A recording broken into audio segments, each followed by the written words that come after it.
नमस्कार मित्रांनो. ONGCचा ताबा आणि 600 दशलक्ष डॉलर अडकलेले. ओके. आता ही बातमी आलेली आहे ONGCच्या संदर्भात आणि ONGC इंडियाचे नाही तर ONGC विदेश लिमिटेड म्हणजे ONGC जी कंपनी आहे सरकारी मालकीची आहे तिच्या विदेशात पण प्लांट आहे. तिला OVL ONGC विदेश लिमिटेड या नावाने ओळखले जातं. या कंपनीचे 600 दशलक्ष डॉलर अडकलेले आहे ॲज द डिव्हिडंड आणि आणखी तिला ताबा पण घ्यायचा आहे 2 क्षेत्रातील ऑइल कंपन्यावर, ऑइल फील्डवर. तर ती बातमी काय आहे पूर्ण आपण या व्हिडिओतून बघणार आहोत. सोबतच ही जी लेटेस्ट न्यूज मी तुम्हाला सांगणार आहे सर्व विवरणासहित सांगणार आहे. ONGCचा ओव्हरव्ह्यू बघणार आहोत.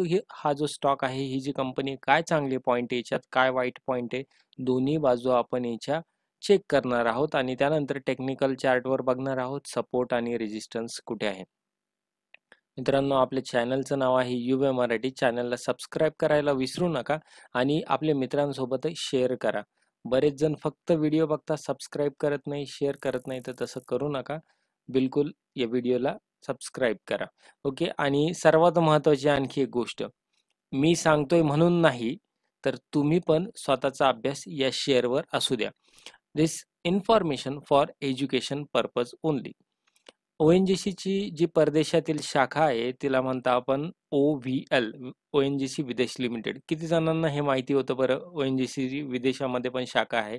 आता ही जी शाखा आहे ना, तर हिने काय केलेलं आहे की व्हेनेझुएला हा जो देश आहे त्याच्यातील तेल क्षेत्र आहे म्हणजे ऑइल फील्ड आहे. जसं की आपण बघतो सौदी अरेबियामध्ये काय आहे, ऑइलच्या खाणी आहे, त्या ठिकाणी ऑइल फील्ड आहे, तिथून आपण ते ऑइल काढत असता बरोबर. आणि त्याच्यावर ताबा मिळवण्यासाठी ONGC काय आहे की व्हेनेझुएलातील ज्या ऑइल फील्ड आहे त्याच्यावर ताबा मिळवण्यासाठी परवानगी अमेरिकेकडून घेत आहे. ही शेवटच्या अंतिम टप्प्यात आलेली आहे.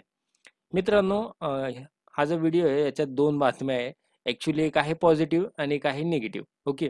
आता पॉझिटिव्ह काय आहे की ONGCला ही परवानगी मिळू शकते. ही तिच्यासाठी पॉझिटिव्ह बातमी आहे.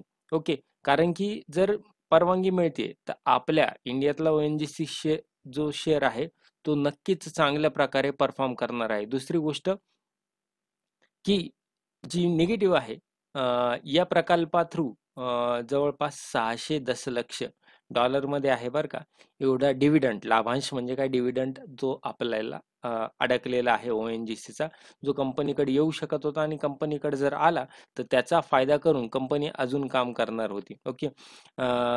आता हा जो तुम्ही म्हणता की 600 दशलक्ष डॉलर एवढा जो डिव्हिडंड आहे ना, हा डिव्हिडंड कसा आहे कंपनीच्या वाट्याच्या भाग भांडवलदारावर आधारित आहे. म्हणजे कंपनीचे तेवढे स्टेक आहे. ओके. व्हेनेझुएलाच्या ऑइल प्लांटमध्ये. परंतु बंदी असल्यामुळे काय झालंय, डिव्हिडंड पण अटकला आणि त्याच्यावरचा ताबा पण अटकलेला आहे, ताबा पण थांबलेला आहे. आता या जो 2 जे ऑइल फील्ड आहे ते कुठे आहे, सॅन क्रिस्टोबल आणि काराबोबो 1 या 2 सिटीमध्ये तेल क्षेत्रामध्ये OVLचा वाटा आहे. ओके. परंतु सगळ्या अमेरिकेचे निर्बंध, आता बऱ्याच ठिकाणी अमेरिकेचे निर्बंध लागतात आणि हे निर्बंध कशामुळे लागलेले आहे? हे निर्बंध लागलेले रशिया आणि युक्रेनच्या वॉरमुळे. आपण बघितलं असेल की भारताने खूप चांगली खेळी करून रशियाकडनं ऑइल विकत घेतलं. त्या ऑइलवर प्रोसेस केली आणि प्रोसेस केलेलं ऑइल इतर देशांना विकलं. इतकं विकलं की सौदी अरेबियापेक्षा सुद्धा भारत हा नंबर 1 चा एक्सपोर्टर झाला ऑइलच्या बाबतीत आणि शिवाय हे भारताचं ऑइल पण नव्हतं.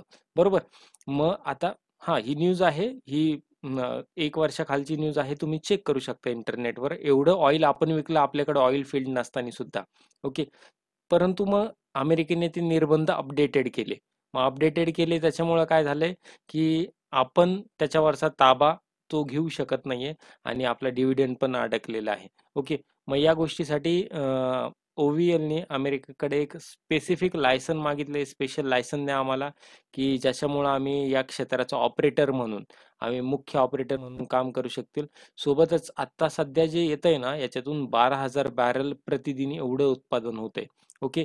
जे की पुढील 4 ते 5 वर्षात 45,000 बॅरल्स पर्यंत पोहोचेल.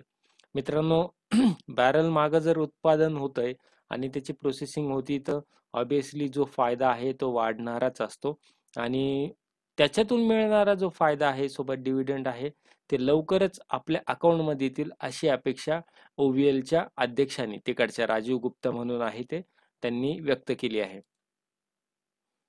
आता हा जो डिव्हिडंडचा पैसा आहे, डिव्हिडंडचा पैसा जर आला तर कंपन्या, भारतातील 4 प्रमुख कंपन्या आहे, तेल कंपन्या आयओसी, ऑइल, बीपीसीएल आणि ओएनजीसी, या काय विचार करताय की रशिया आणि रशियातून तेल आणि गॅस क्षेत्रातील जो आपण इन्व्हेस्टमेंट केलेली त्याच्यातून मिळणारा जो डिव्हिडंड आहे तो पण थोडासा आपल्या हातात येत नाहीये, किंवा हा पैसा रशियन बँकच्या खात्यामध्येच अटकलेला आहे अमेरिकेच्या निर्बंधामुळे, तर तो लवकर आल्यास आपली नक्की प्रगती होईल. कारण की रशियन आक्रमणानंतर पश्चिमेकडून कठोर निर्बंध लादलेले आहेत, त्याच्यामुळे तो पैसा, तो फायदा आपल्यापर्यंत आलेला नाहीये. मित्रांनो, तुम्हाला ही माहिती आवडली का? इथपर्यंत जर माहिती आवडली असेल तर सबस्क्राईब करा, शेअर करा आणि कमेंट करा. एक चांगली कमेंट बॉक्समध्ये द्या. सोबतच एक पुस्तक आहे, पुस्तक आहे शेअर बाजार तुमच्या हातात, इंट्राडे सहज आणि सोप्या पद्धतीने, कॉम्बो आहे. सोबतच हा कॉम्बो तुम्हाला ऑप्शन ट्रेडिंग सहित आणि टेक्निकल अनालिसिसच्या कोर्स सहित मोफत मिळणार आहे. लिंक डिस्क्रिप्शन बॉक्समध्ये आहे. ओके.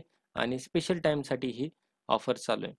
आता विषय राहिला की ONGC कंपनीबद्दल तुम्हाला माहिती नसेल तर मी थोडासा अभ्यास करून ONGCचे हे प्रोज आहे, म्हणजे ONGCच्या ह्या चांगल्या गोष्टी आणि ONGCच्या ह्या वाईट गोष्टी ज्याच्यात मला रिस्क वाटते, तर ह्या रिस्कवाल्या गोष्टी आणि ह्या चांगल्या गोष्टी असं दोघांचं पण मी कंपॅरिझन केलेलं आहे. तुम्ही बघू शकता, हाय रिटर्न ऑन इक्विटी 14%, 12%, खूप चांगल्या प्रकारचे रिटर्न ऑन इक्विटी येत आहे. सोबतच ही गव्हर्नमेंटची कंपनी असल्यामुळे सुद्धा याचा फायदा होणार आहे.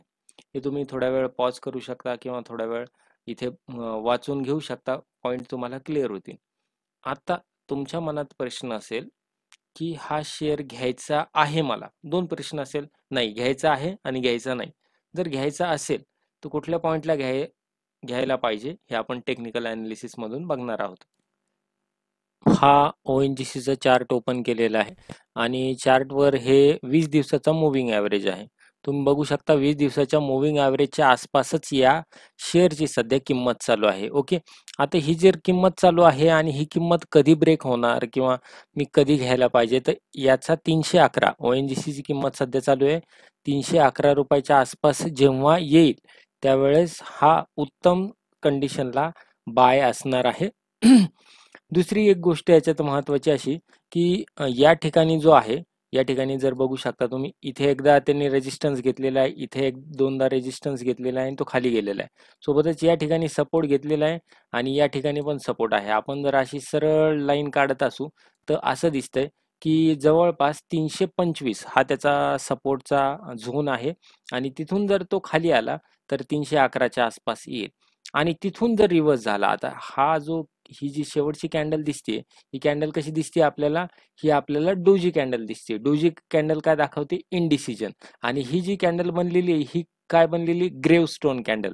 ग्रेवस्टोन कॅन्डलचा अर्थ असा असतो की हा जो शेअर आहे खालच्या साईडला जाईल. फॉर एक्झाम्पल बघा, इथे पण ग्रेवस्टोन कॅन्डल बनली होती आणि त्याच्यानंतर शेअर खाली गेला होता. तर भविष्यासाठी उत्तम आहे, परंतु सध्यासाठी जर घ्यायचं असेल तर याची ही योग्य लेवल नाहीये. ओके. आणि जर पुन्हा तुम्हाला घ्यायचं असेल, खरेदी करायची असेल तर जवळपास ही लेवल कितीची बघू द्या, ही लेवल बघा 344च्या आसपास, 344च्या पुढे गेल्यास तुम्ही हा शेअर बिंदास विकत घेऊ शकता. ओके. अपेक्षा करतो व्हिडिओ आवडला असेल. व्हिडिओ आवडला असल्यास नक्कीच एक चांगली कमेंट बॉक्समध्ये द्या. धन्यवाद.